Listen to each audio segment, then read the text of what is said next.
Welcome to Brain Wellness, the podcast. I'm your host, Mandy NP. Each episode will bring you a new topic or interview related to brain health and wellness as part of my mission to help you on the path to a healthier, happier brain. So, let's get started.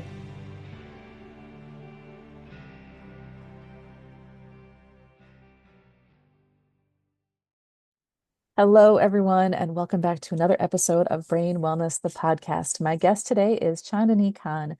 In 2019, Chaandani's world was turned upside down by a brain injury caused by a car accident, which left her navigating persistent post-concussive symptoms, PPCS.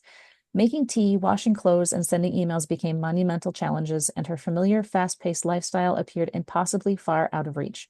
She worked hard in her recovery appointments, yet was left feeling unseen, unheard, and unsupported overall in a system full of gaps. Through self-expression, intentional personal growth, and key strategy development, she began reclaiming her life. This journey sparked a mission to help others avoid the same struggles. Her business, Return to Life, was born from this fire, ensuring PPCS survivors are equipped, understood, and empowered to rebuild their lives on their terms. Thank you so much for being here today, Chaandani. Thank you for having me. Yeah, so we actually connected on LinkedIn because of our mutual histories of injuries. And when we first talked, like a lot of the things that are in your bio are things that we talked about having similar experiences. So I think this is going to be a really, really good conversation for people to join us in today. Think it'll be nice and juicy. Yeah, absolutely. So we got a little bit of backstory. So in 2019, you had this accident, but can you tell us a little bit more? How did you get to what you're doing now? hmm So, as you mentioned, in 2019, I was in an accident, car accident, and I had a concussion brain injury as a result, amongst other injuries. And so that really was an event in my life that completely stopped everything because I was a very, very high functioning individual for many years. And I worked, 50 to 70 hours a week. I was an avid volunteer. I had hobbies. I had a very busy social life, and I like things that way. And so when this accident happened, the injury occurred, that actually was the beginning of the end of things temporarily in my life. And, going through something like that, I'm sure we'll get into it a little bit more, but it completely derailed me from where I was in my life, where I thought I was going, and just the trajectory that I saw. Yeah, it makes a whole lot of difference in our lives and where we prioritize things after an accident. hmm Can you talk about that a little bit? hmm Yeah, definitely. I mean, the first thing that comes to mind when you mention prioritizing things is just the level of privilege that I'll speak for myself that I realize now that I had in my life. Like being able to prioritize things is a privilege in itself. Being able to, like I was kind of describing, like live like a very fulsome lifestyle. That's a privilege. Being able to decide, I'm working these hours, I'm seeing this person, I'm hosting a dinner, I'm going to a workout. And so when you go through an experience where your brain is impacted and your everyday cognitive functioning is completely different, completely changed, and at a total standstill in some ways, I didn't really have the privilege anymore to prioritize things in my life. I didn't have the ability to get caught up in like lofty dreams. Really, my priority became survive. Just survive on a cognitive level, a day by day level, mental health level. Just survive, just make it through. There were so many days and years where, you know, my biggest priority in the day, for example, was to boil water to make tea while also frying an egg. And that was my priority. And, gone were the days of all my busyness and all my plans and keeping up with communities and people and having exciting, fun things in my life. Like that was the priority. And let me tell you, that took hours and it took a lot of emotional strife to make it through for a couple of years. Yeah, and we kind of talked a little bit before we hit Demanding. record too. So we kind of talked a little bit before we hit record about multitasking, and hmm that I think we both were kind of the queen of multitasking prior to all of this and doing multiple things all at the same time. Can you talk a little bit about what that looks like now from your perspective?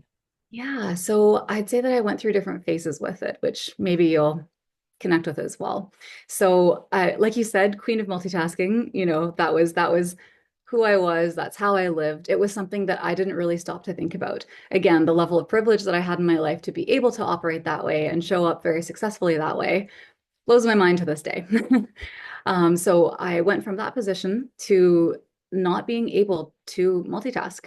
Again, I used to do things like I used to work in the events realm. And so I'd be at an event, maybe there would be 500,000 people. I'd be sending an email from amidst that chaos, and like a team member would come up and ask me questions, I'd be answering, and I'd be able to operate this way with absolute ease. And honestly, I used to say that in chaos was when I focused the best. That used to be my special space of where I excelled. So, I went from that to truly struggling with very basic tasks. So again, like making tea while also frying an egg. The concept of making a salad was completely lost on me. I did not know how to make a salad anymore. It was way too overwhelming to try to think about first of all, what do I need? Um, would I need a knife? Maybe it's a bowl. Would there be vegetables? Where did I find them? How do I make them all go together so that I can eat it? Um, so then it took myself on a journey of struggle. And then once I had maybe been about a year and a half in and had started to gain some of my abilities back, I was able to start thinking of things in like breaking them down into what I refer as micro steps. And like I said, so for salad, like you need to take things out from the fridge, you need to find a knife, a bowl, a cutting board. So really multitasking was not a thing anymore. It was very much narrow focus on one activity at once. And that takes me to where I am today. And today I'm in, again, a different phase, which is great. I'm very much aware of how my brain works, and I'm very cognizant of managing my mental energy very carefully. And so to this day, I mean, I just boldly, like we were talking about earlier before we hit record, I just boldly say that I don't multitask now. And, there's a whole like other journey that I went through personal development to get me comfortable with this as a recovering A-type. But yeah, I don't do it now. I just try to keep myself focused on one task at a time. I know that's how I can excel, and I do. Yeah, I love that term that we just created. I think the recovering A type, and maybe somebody else uses it too, but Oh, I like to say that, yeah, if someone else does, like that means that they understand us. Like that's definitely what I relate with being. yes, yes. I had lots of conversations with people about how I took a lot of things for granted prior to my accident. I didn't realize how highly functioning I was with things because I was able to do multiple things at once and go from one thing to the next seamlessly, no problems. And I lived a very probably overly full life. I was working full time, had my kids, had my podcast, had a couple part-time jobs going at all times. And I have no idea how I did it all and kept my house as clean as it was because I can't do half of those things in one day anymore. Uh, Yeah. So, It's just yeah. such a big, it's almost like this different like lens kind of descends, and you're able to see how you are living in a very different light. Like you say, taking things for granted. And even with, the everything you just listed and your professional background, you would have been required to be very sharp, very on constantly. Mhm. Yeah, the Hmm. sharpness is not quite there yet, but it's getting better. Every day is a little bit better, so that's a good It thing. will continue to improve. You will continue to improve. You haven't tapped out. Yeah, that's my hope is that I have not peaked yet. So No. there's that. What other big challenges do you see that people with PPCS face? I mean, with PPCS, there are different categories. As I've kind of created my own lingo here, so let me take a step back. I say that there are different categories of your experience in your life that can be affected. There's cognitive, behavioral, emotional, excuse me, and physical. And so within each of those categories, there's a saying, which is not mine, they're borrowed words, but when you've seen one concussion, you've seen one concussion. And, every single experience is so different, and people will have a concussion, potentially PPCS, expressed in different ways in their body and in their brain. So just to kind of add some color context here, within the cognitive category, it could be something like someone's focus and attention, ability to focus, ability to pay attention, to sustain attention, to even begin paying attention multitask, those types of things can be affected. In the behavioral category, things like anxiety and depression can come into play. This is kind of an interesting one, at least in my own experience. When I was in the heat of things, you know, I would constantly be asked to rate anxiety and depression on scales for all these different, healthcare providers that I worked with.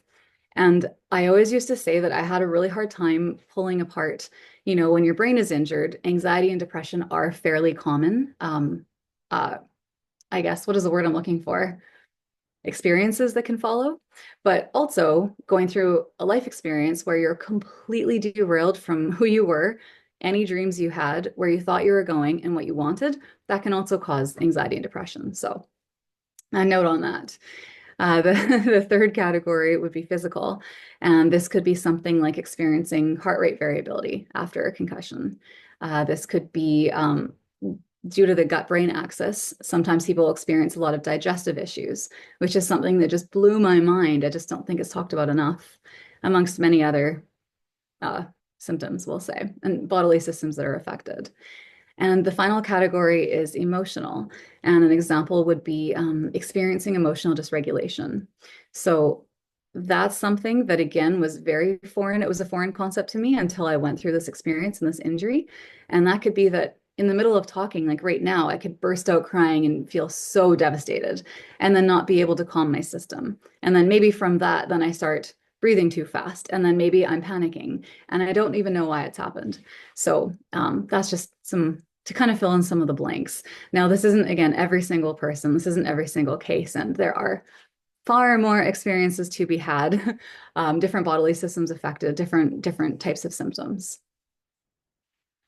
Yeah, I'm nodding along as you went through that whole description because I experienced pretty much all of those things. And the Mhm. depression and anxiety was one that I talked with my mental health provider at one point, and we were trying to tease out, okay, which one came first, the chicken or the egg? Because the brain injury can cause depression and anxiety symptoms, and anxiety and depression can cause your concussion symptoms to be worse.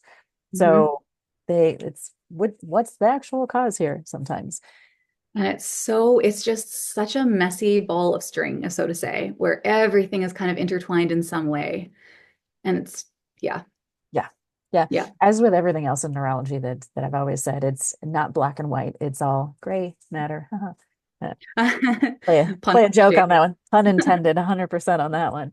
Appreciated. Because it is very gray. And as you said, it's once you've seen one concussion, you've seen one concussion. You can have two people right next to each other that have the same injury. They were in the same car when they got in the car accident, and their symptoms are going to be very different. So it's interesting to see how people's brains bounce back or how quickly they bounce back. Uh, Mhm. so speaking with timing, so post-concussive syndrome, PCS, is a diagnosis that I knew a little bit about before my own accident, but I've learned a lot more since then. And it's just those persistent symptoms afterwards. But when would you kind of put that category of persistent post-concussive symptoms? Yeah, that's a really interesting question. I think first of all, it's important to pull apart one thing for our listeners, or actually to put things together, I should say. Post-concussion syndrome and persistent post-concussive symptoms. These are two terms that I know that you know, of course. They can be used interchangeably to basically to label and describe long-term concussion symptoms, symptoms that haven't resolved in the expected time frame. So just to start by sharing that. Also, as you just mentioned, every single concussion experience is different.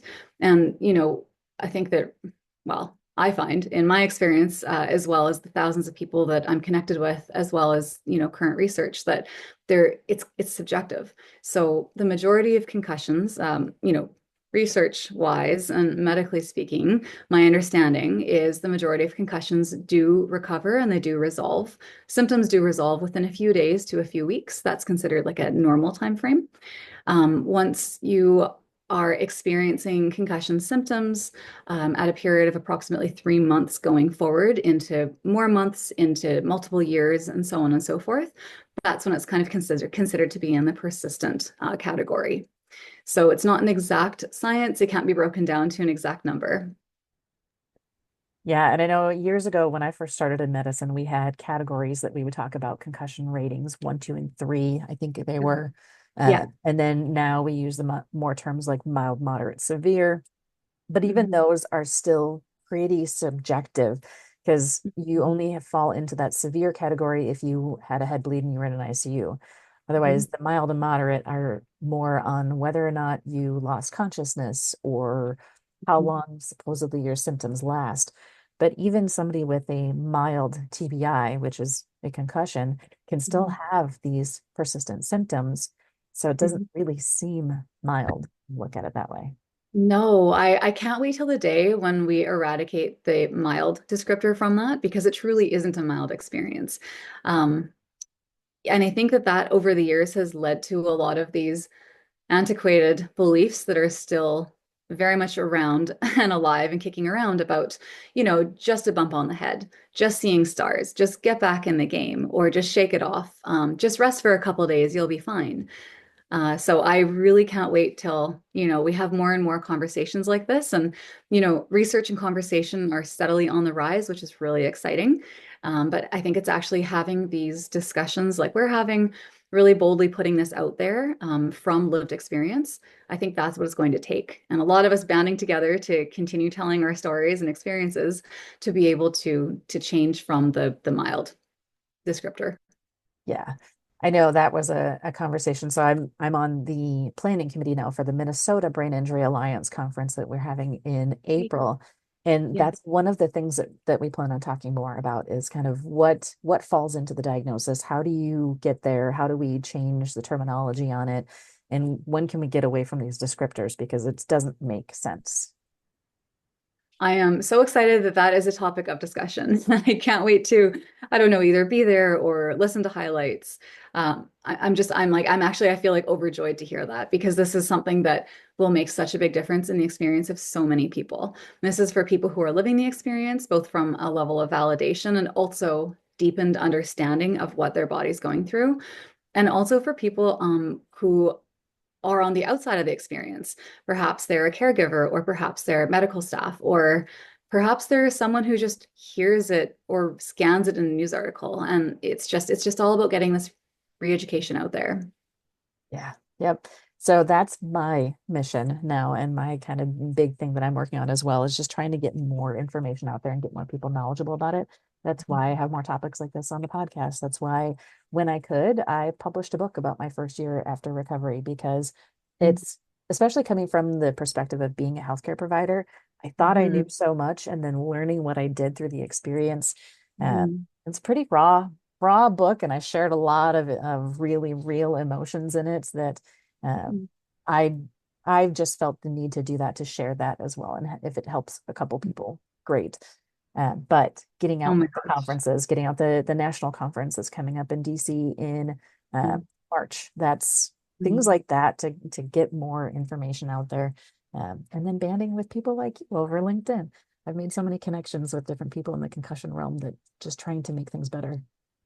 I am so, so glad to hear that. And thank you for showing up and thank you on behalf of myself, but also everyone who has gone through this experience, as well as again, like people with medical backgrounds, researchers. Having somebody like yourself, you're in this really unique position because you do have that medical background and a thorough knowledge and understanding. I believe you've also served many people in your time. Mhm. um, so, pairing that with lived experience is truly unique. And I, in the space, like there are a couple of people that I know who are in a similar position as you, and they're leading in a very specific way where you can reach certain audiences easily, more easily perhaps than someone who's just siloed on either the lived experience or medical side. So I appreciate that both of those exist within you. And for myself, I'm on the lived experience side, and the way that I show up really is intended to complement medical, not take away from it. But I'm trying to bridge that gap. But you have them both within you, so I love that, and I can't wait to continue supporting the directions that you go in. Yeah. And vice versa. I'd love to continue supporting you. So, do you want to share a little bit about what it is that you're doing with this knowledge that you have now? By the knowledge vested in me, I am. I mean, like going through this experience on a serious note, going through this experience was one of the most humbling challenging, emotionally, cognitively painful things I've ever done in my life, to be very clear. Going through this experience and just for having the firsthand experience and feelings and knowledge of all the gaps that people in my position, in your position, can fall into in traditional systems, really blew my mind. And so when I was actually in this experience, I mean, I, you know, it's interesting. I absolutely, I worked with a large team on my recovery personally, and I am so appreciative for everything they did. I'm also appreciative for the just the passage of time because, time heals all, as they say, said lightly. Um, I went on a personal growth journey as well, and all these things kind of together got me to the place that I'm in now, which is being able to objectively look back and be like, wow, there are so many gaps in the system. It's like one of the biggest things that I struggled with during this period of time when I was actively in appointments for so many years in a row, constantly, was that, there would be a professional who was handling this bodily system. There would be a professional who was speaking to that concussion symptom. People were very siloed in what they were doing. And I just kept on like feeling like, but what about the human experience behind those symptoms? There is no one to actually understand the in-between pieces. Everyone's doing a great job and they're experts in their space, but what about the in-between? And that was something that I struggled with and I cried over and I had anxiety and I knew that at some point I would do something with that. And so here I am. I'm super thrilled to be able to take all of my firsthand experience and to be able to use it to serve others and to make a true difference in their experience. So I just started a business called Return to Life, which I'm so thrilled to be able to create and serve others through. And yeah, that's a little bit about what I'm doing. So, what exactly is Return to Life? Mhm. So thank you for asking. Return to Life is a business that helps people with PPCS, so long-term concussion symptoms, get back to their everyday lives, reclaim the lifestyle that they once had.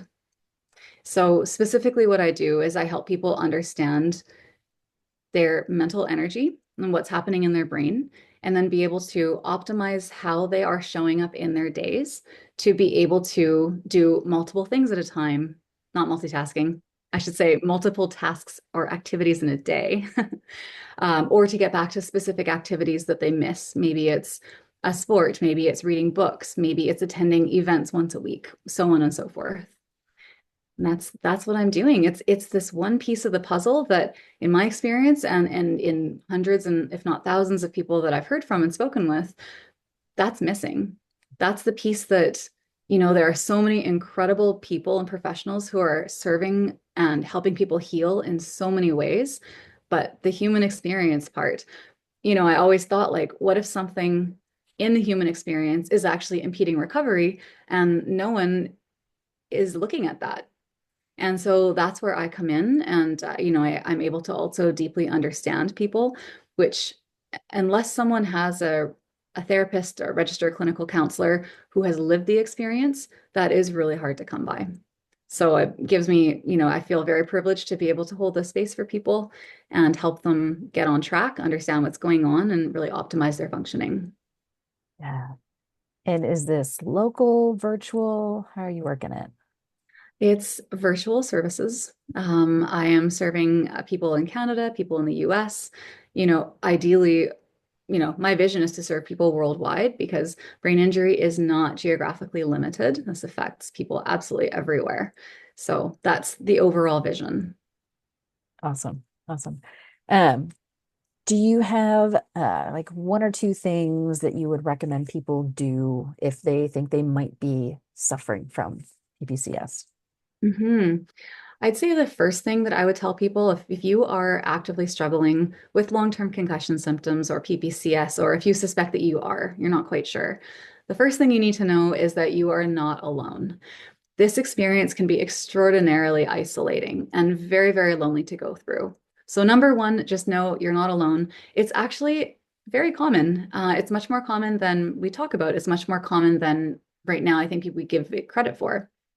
Um, so that's the first part. Secondarily, finding someone in your life who you can speak with honestly about what you're going through, in my opinion, is essential. When I was actively struggling the most and just struggling in every cognitively, emotionally, every single way, I found that I had a lot of shame and a lot of guilt and a lot of embarrassment around speaking honestly about what I was facing in my day. That yes, I look fine. However, today I actually didn't eat because I couldn't figure out how to put food together, and I'm really hungry, and now I'm just crying. So finding someone who can be in your court, who you can speak to openly and honestly, I think is really important just in means of like having that part of yourself and your experience seen and experienced by somebody else. Um, you can do that by finding someone in your life. You can perhaps go to some concussion support groups you find online. You're more than welcome to send me an email, to find me on my social platforms that are linked in this podcast. If you'd like to reach out and connect and maybe see if I'm a person who could support you as well.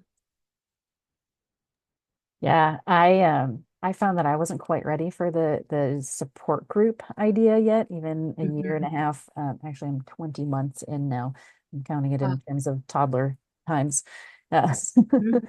It's but important.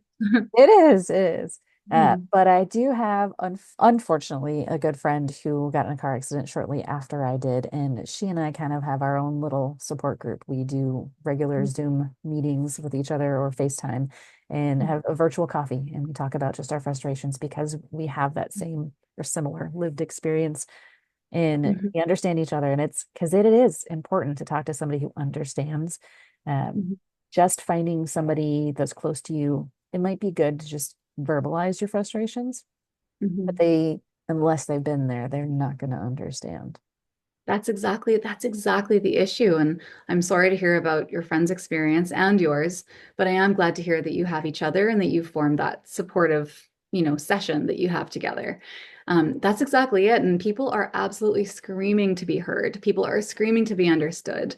This is, there's at least a few thousand people that I'm in touch with, let's say online, for example, who are living this experience.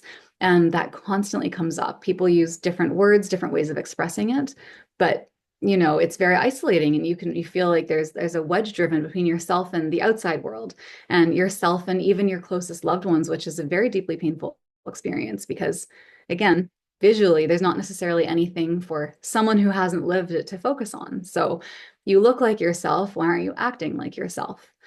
So, yes, I just want to highlight and underline and bold um, the, the concept of doing what it takes to find at least one person or one support system that you're able to just be totally honest with. Maybe that's even your journal.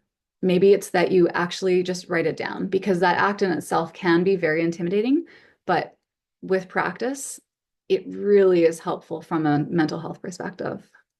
Mhm. And I think it's really important to highlight that that mental health part of it is, again, I think you said it earlier, it's a normal part of the process. It happens to so many people, and we don't talk about it as much because mental health still has a stigma, and we just need to get rid of it because it happens and it's there, and the anger, the frustrations that come with it. I, at one point, yep, I was on a medication for a period of time, and now I'm back off of it because it's hard to justify medicating when it's a brain injury that happened. I don't want to kind of numb the pain per se on that one because I have to experience life and have to learn how to deal with that. You can't just Right, medicate it away. right, right. I'm And going to defer to, with your medical background, your expertise there. I try to keep myself out of commenting or sharing opinions on medical because I very much am a lived experience expert, and I think that's where I excel, and you excel in both spaces.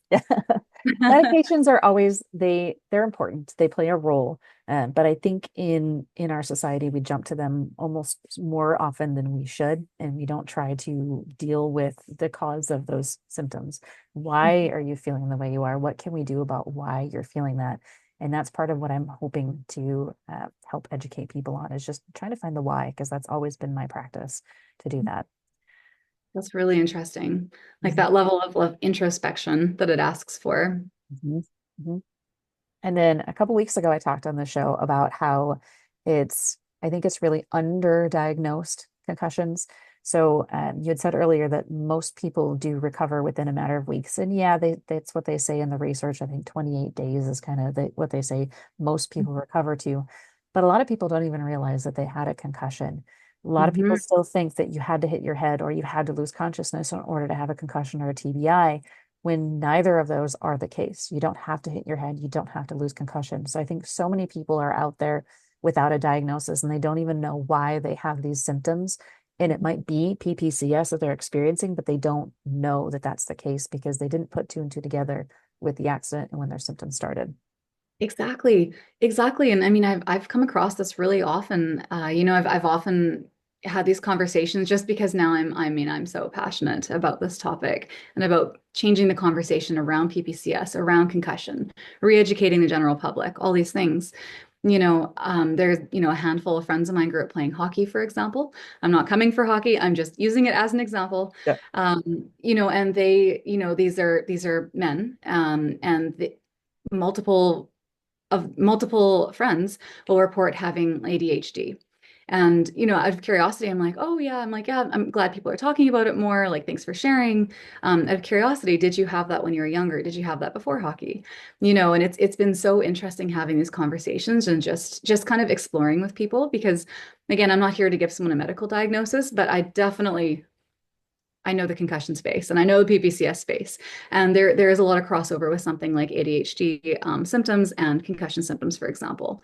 But, a couple of these friends of mine having this conversation, it was interesting just to, hold space for them, let them kind of talk through things and be like, oh my God, maybe I don't actually have ADHD. Maybe my focus and everything, maybe I was affected by multiple concussions. Um, and it's just, I mean, the whole world of sport is a beast of its own, really, in that, and that's not something I'm going to single-handedly change today.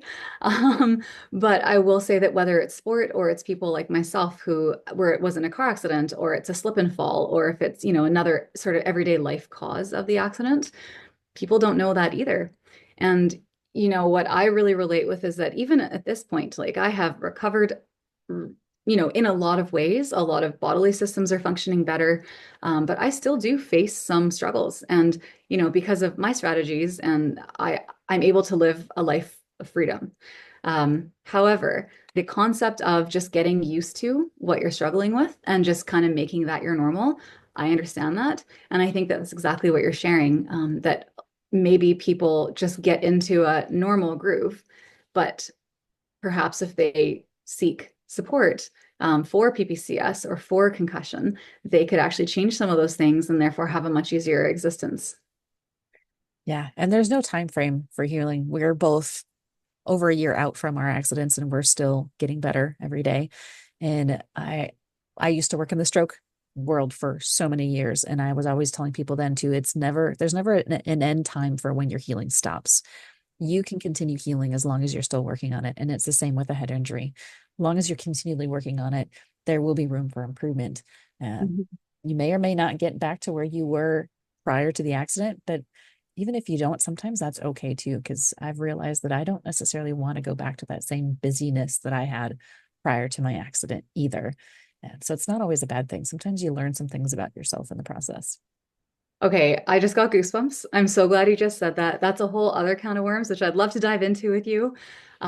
For our purposes today, I'll keep it short and sweet. But really, I think time and place. Like I know for the first year and a half, 2 years, I did not want to accept that I wasn't going back to 100% myself, and I fought it. Which now I know, I could have done so much differently had I had someone in my corner who really understood what I was going through and was able to kind of help me get there a bit faster. But I'm here now. So, time and place with finding acceptance for that piece. But also, I'm so glad to hear that that's your experience, is that you're in a space where you're like, well, maybe I don't need to, maybe I don't want to.